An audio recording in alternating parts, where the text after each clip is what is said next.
राजलक्ष्मी धर्मिष्ठयार्यवचतां यद्गाधरण्यं मायामृगदयेप्सितमन्वधावत् वन्दे महापुरुष ते चरणारविन्दं वन्ति विभूतितकरानवनीरदाभात् पीताम्बराधरोणबिम्बफलाधरोष्टात् पूर्णेन्दुतुन्दरमुखाधरविन्द्रनेत्रात् कृतनाथ किमपि तत्त्वमहं न जाने कृष्णत्वदीयपङ्कजपञ्जरान्ते अद्यैवे विततु मानतराजहं प्राणप्रयाणतमये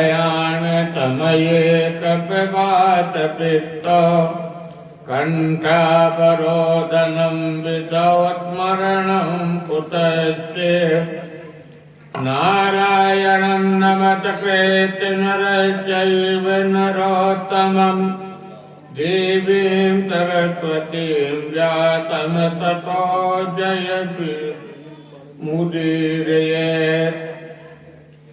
अज्ञानान्तरान्धज्ञानाञ्जनशलाकया चक्षुरमीलितं येन तस्मै श्रीगुरवे नमः। जय जय राधा रमण जय जय नवल किशोर जय गोपी चित चोर प्रभु जय जय माखन चोर भक्त भक्ति भगवंत गुर चतुर बपु नाम ये इनके चरण बंदन किए विघ्न नाथ अनेक। बोलिए भागवत भगवान की जय।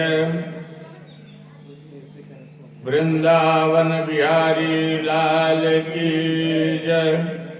समत्यावाहित मंडल देवी देवताओं की जय। सुखदेव महाराज की जय। परीक्षित महाराज की जय। हनुमंत लाल की जय। भोलेनाथ की जय। जय जय सीताराम जय जय राधे श्याम।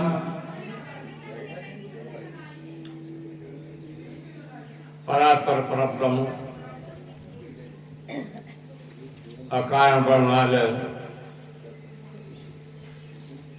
भक्तवांछित कल्पतरो विनंदित पीताम्बर धारी बालकृष्ण माती कृपा के कारण गौतम परिवार में आज श्रीमद् भागवत सप्ताह ज्ञान यज्ञ का 6वां दिन है।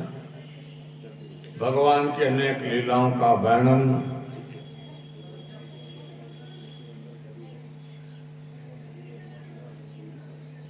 सायंकालीन रुक्मिणी के विवाह इत्यादि कथाएं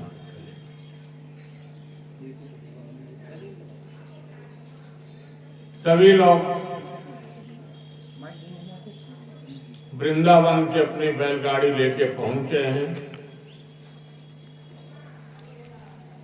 गोकुल के अपने सभी संपत्तियों को त्याग करके वैभव को छोड़ करके सभी वृंदावन में आ गए। भगवान कन्हैया, दाऊ भैया, सारे मित्र मंडली। सुखदेव जी कहते हैं राजन परीक्षित, सभी लोग बैलगाड़ी के नीचे रहते थे।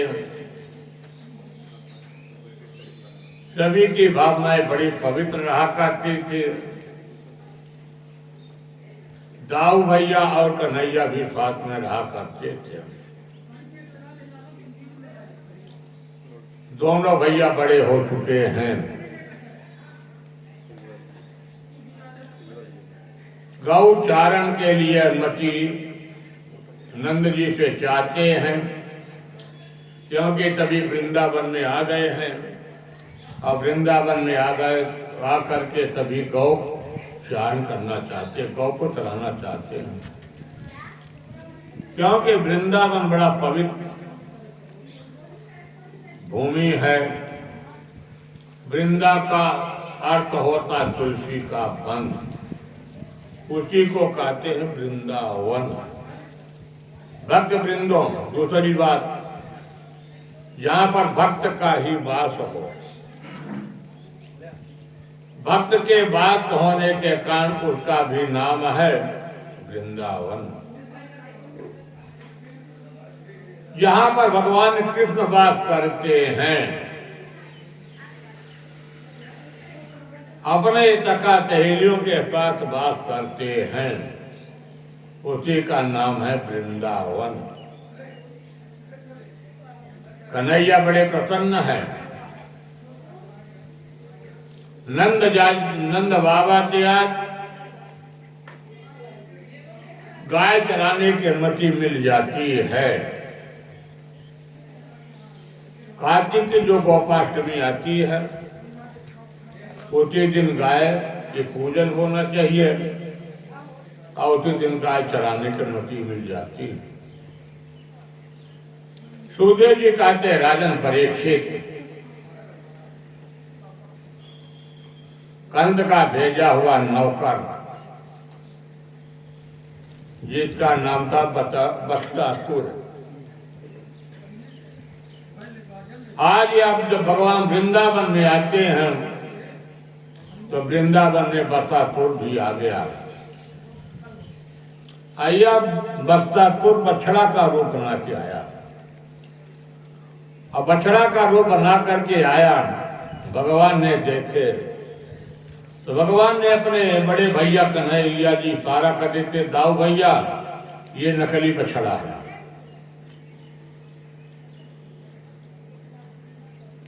क्योंकि असली और नकली में पहचान हो जाती है। दाऊ भैया कहते हैं कोई दिक्कत नहीं है, क्योंकि मन की चंचल वृत्ति को ही, मन के चंचल वृत्ति को समाप्त करने के लिए फिर यदि सामर्थ्य है तो गोविंद में सामर्थ्य है। ये बस्तासुर कंद का राक्षस का भेजा हुआ नौकर है।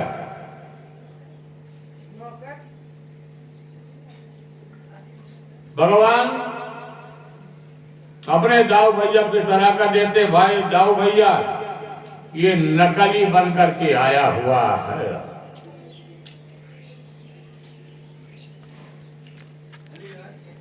बछड़ा बन करके छिप जाए।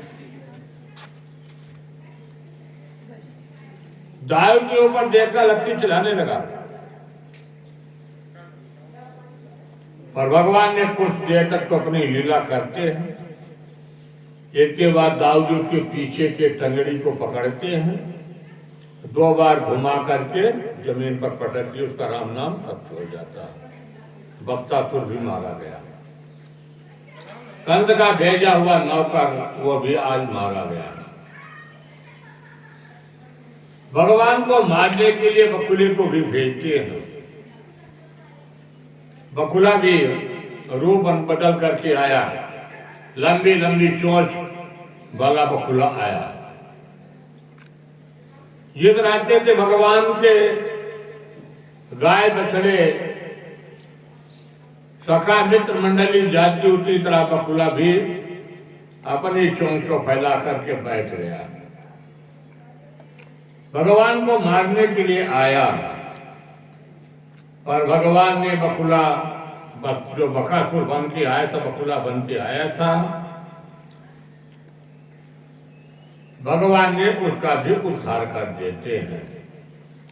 क्योंकि बकासुर भी जो था बकुला, वह पाखंड का प्रतीक था। क्योंकि बकुला क्या करता है, बकुला जब सरोवर के किनारे खड़ा होता, खेतों में खड़ा होता, तो बकुला एक पांव से खड़ा होता है। अब बकुला की दृष्टि बहुत लंबी होती है। अपने शिकार की खोज करने के लिए बकुला का जो दृष्टि है बहुत तेज होती है। आज वह बकुला का रूप बन करके आया, एक पैर में खड़ा था, पर आज भगवान ने उस बकुले को भी उद्धार किया। एक तरह से दोनों भाई गायों को पालन करते हैं, बछड़ा को चराते हैं। कृष्ण बत्तई संख्यातई योति कृत्य स्वापत्तकान। सुखदेव जी कहते राजन परीक्षित, एक नहीं दो नहीं, जितने गाय बछड़े हैं उतने कन्हैया भी है।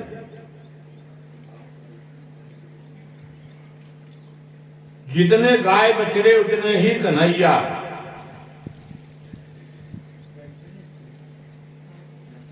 कंस के द्वारा जो भेजे गए सभी राक्षस थे, वो एक का नाम था अघासुर। अग यानी पाप, जो पाप का मूर्तिमान हो उसी को कहते हैं अघासुर। अघासुर को भी उद्धार कर देते हैं। अघासुर क्या करता है कि जिन रास्ते से भगवान जाते थे, मेन रास्ते से, तो अघासुर क्या रूप बना के बैठा अजगर का, और अजगर का रूप बना करके मुंह खोल करके बैठ गया। भगवान के जितने मित्र मंडली हैं वह तभी अघासुर के पेट में चले गए। भगवान ने देखा ये थोड़ा गड़बड़ हुआ, हमारे जितने भी मित्र मंडली हैं ये तो तभी अघासुर के आहार बन जाते हैं। अघासुर इतना लंबा था, 150 मीटर लंबा जिगर था। तो भगवान ने क्या करते हैं कि अघासुर के भी मुंह में घुस गए। अब भगवान जब अघासुर के मुंह में चले गए, अघासुर के मुंह में जाकर भगवान अपने शरीर को बढ़ाना प्रारंभ किया। अब जैसे जैसे अघासुर का मुंह पर फूट रहा था, वह अजगर का मुंह फट रहा था। भगवान वैसे वैसे अपने रूप को बढ़ाते चले गए, और देखते देखते अघासुर का शरीर 2 भागों में फट जाता। जैसे पहले के, आज के 10 साल पहले गांव में ककड़ी होती थी खेतों में। आपके बच्चे नहीं जाने ककड़ी क्या है, जानते हो? जानते हो? ये अब तो नई बात है, ये बेटी नहीं जानती है। इसको भी क्या पहचान बात हो। ऐसे ककड़ी भी फटती थी, भादों के महीने में पकती थी। उसको खेत में फैलती है, खेत है जमीन है, उसको टाल में नहीं फैलाते हैं, जमीनों में फैलती है। और जमीन में फैलते फैलते वो भादों के महीने में वो पकती है। अब बड़ी स्वादिष्ट होती है, ऐसा नहीं है, बहुत स्वादिष्ट होती है। उसको शक्कर के साथ खाया जाता है। इस तरह से भगवान की अनेक लीलाएं होती है। जितने भी कंस के नौकर आते हैं, और इतना नहीं, जब सायंकालीन सब लौट करके जाते हैं तो नंद बाबा से तभी चर्चा भी करते हैं। अपने मित्र मंडली अपने घर में जाके चर्चा करते हैं कि आज भगवान ने अघासुर को मारा, आज भगवान ने बस्तासुर को मारा, भगवान ने आज अमुक दैत्य को मारा। क्योंकि आप क्या सोचिए, भगवान 4.5 बरस के भी हैं। कंस के आदि नौकरों को भगवान ने सफाया कर दिया। सुखदेव जी कहते राजन परीक्षित,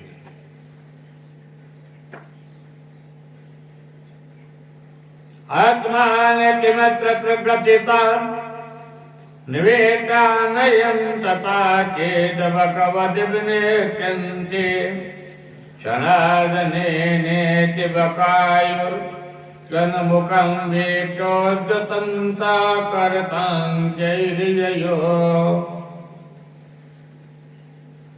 क्योंकि जो संसार के नियामक हैं, नियंता, संसार के सृष्टि करते हैं, पालन करते हैं, वही संसार करते हैं।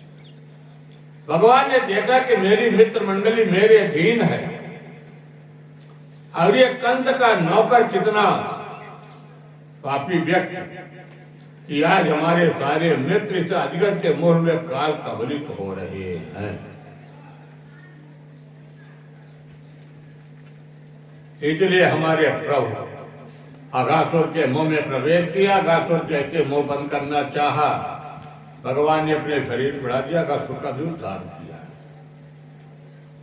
इस तरह से भगवान अपनी सभी लीलाओं को करते हुए भगवान के सभी मित्र मंडली बाहर निकली और बाहर निकल करके सायंकालीन नंद बाबा के पास चर्चाएं भी करते हैं। सुखदेव जी कहते हैं राजन, अघासुर को मार के आए भगवान। एक रात भगवान अपनी लीलाओं को किया। एक दिन प्रभु अपने मित्र मंडली के संकेत किया कि आज हम लोगों को सुबह अपने घर के भोजन को लेकर के गाय चराने के लिए जंगल में जाना है।